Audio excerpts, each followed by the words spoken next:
Hello students, hope you are doing well. So in this lecture we'll just see the concept of class and object. So class and object are the important, these are the important features. Okay, these are the important features of object oriented programming. Important features of object oriented programming. Okay, without class and object it is very difficult to achieve the object oriented paradigm. So before going into a class we must understand that what is an object. Okay, so this is very important to understand that what is an object.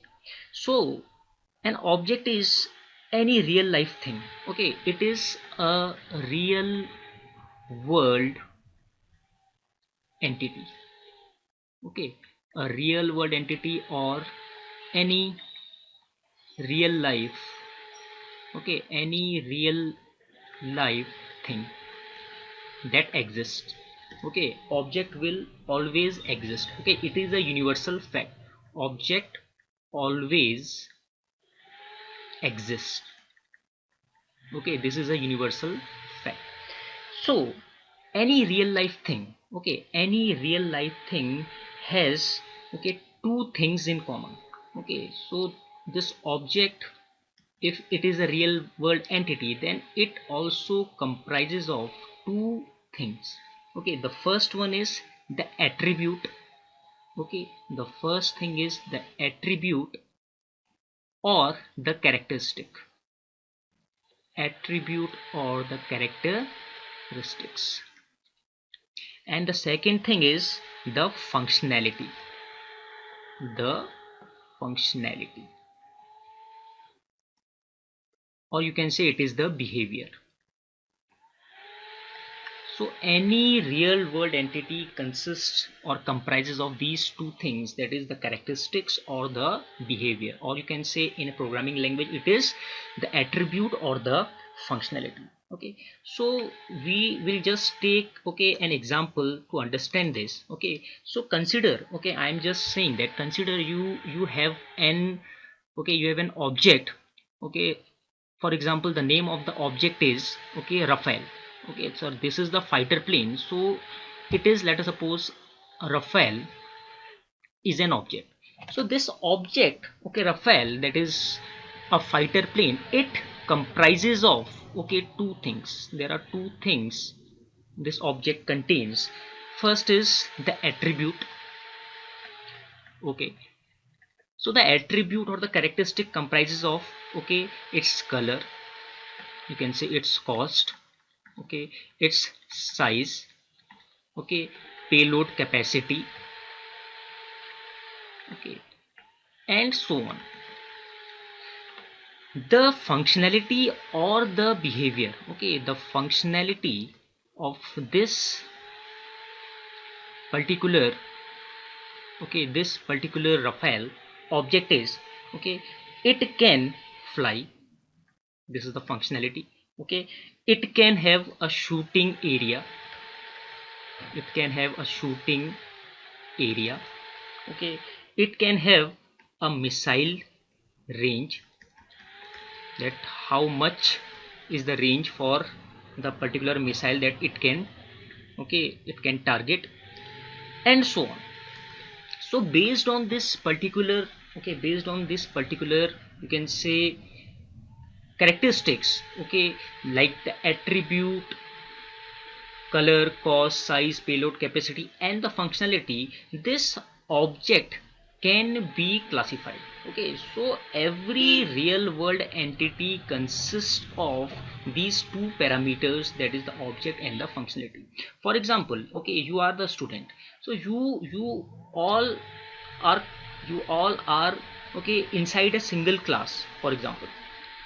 Okay, so for example, a student, okay, a student belongs, a student belongs to a class, we can say. Okay, and this class, okay, this class can be, okay, for example it can be section A, okay, it can be section B, it can be section C, and so on. Okay, so for each class, okay, there can have different students. Okay, so section A can have, okay, student 1, okay, for example. Section B can have student 2, okay, and so on.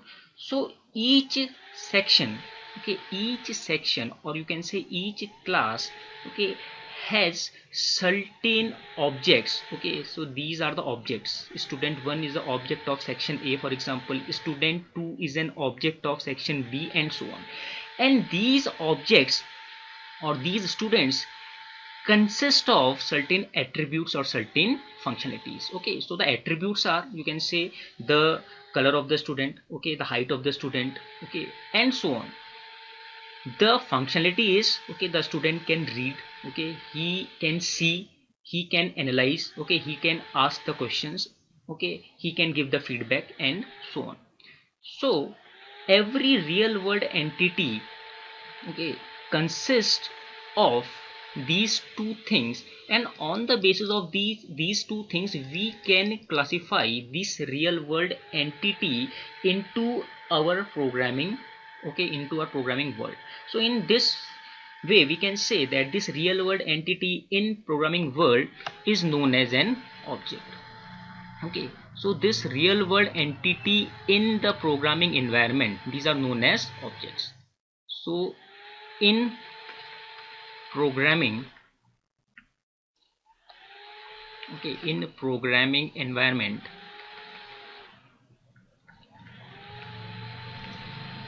we are classifying the real world entities on the basis of number one, attributes, and number second is the functionality. Okay, so these things you have to keep in mind. So now the question is, what is a class? Okay, so most of you must have read in different books, okay, it has written that class is a collection of objects. Okay, but okay, it is a very vague definition. Okay, we can't say that class is a collection of objects, rather we can say that this class is an specification for an object. Okay, this is an specification of an object. It means that this class defines an object. Okay, without a class, okay, we can't consider an object. Okay, so this class and objects, okay, both are interrelated in some way. Because when we think of something, okay, when for example we have, or we took a scenario of Rafale. So this Rafale, or okay, this Rafale, or you can say MiG-21, or you can say Mirage, okay, or you can say Sukhoi 30. These all, okay, these all are the fighter planes. So these all fighter planes are, okay, these all belongs to a particular class, and we can say the name of the class is fighter plane class. Okay, so this fighter plane is the class, this is the class, okay, that is providing the specification for these objects. Okay, that is providing the specification for these objects, that is Rafale, MiG-21, Mirage, Sukhoi, etc. And these objects, okay, Rafale, these objects MiG-21, these objects Mirage, these have, okay, they have the attributes as well as functionalities. Okay, it might be that the attribute, the functionality of Rafale is something different from the functionality of MiG-21. It can be that the capacity, the payload capacity of Rafale is greater than the payload capacity of MiG. Okay, the shooting range of the strike range of Rafale is greater than the strike range of, okay, MiG-21. So all these objects are, okay, providing different functionalities okay, they are having the different attributes, but they are belonging to a same class, okay, and the name of this class is the phytoplanin class. So the class is basically a specification of an object, okay, that is defining the attributes and the functionality of these objects. Or we can also say, okay, we can also say in other terms that this particular class, okay, this particular class or any class is a template, okay, it is a template, or you can say it is a skeleton, or it is a blueprint, okay, it is a blueprint of an object.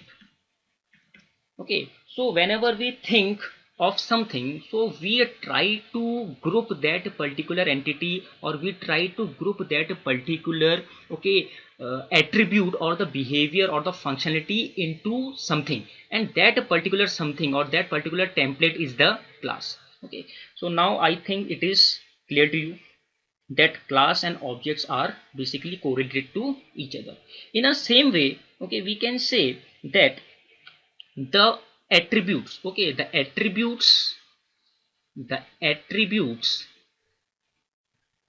okay, in programming world, the attributes, these are mapped to, okay, data members.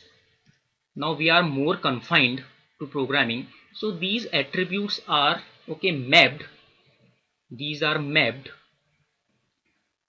to data members. It means now we are, okay, we are more interested in data members. Okay, so we won't say that this is an attribute, rather we will say that this is the data member of this class, or this is the variable of this particular class.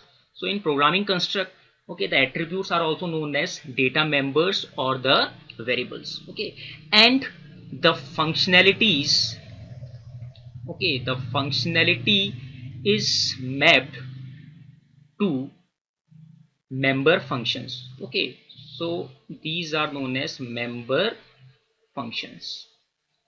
Okay, these are also known as the member functions. We won't say that it is a normal function, rather we will say it is a member function, because it is belonging to a particular class, so it is a member of that particular class. Okay, so attributes or characteristics are mapped to data members or variables. Functionality or behavior, okay, it is mapped to member functions. Okay, so now I hope it is clear to you. So in the next subsequent lecture, we'll see that how to create a class, okay, what is the specification of a class, and how we will define or how we will create an object for a class. Thanks.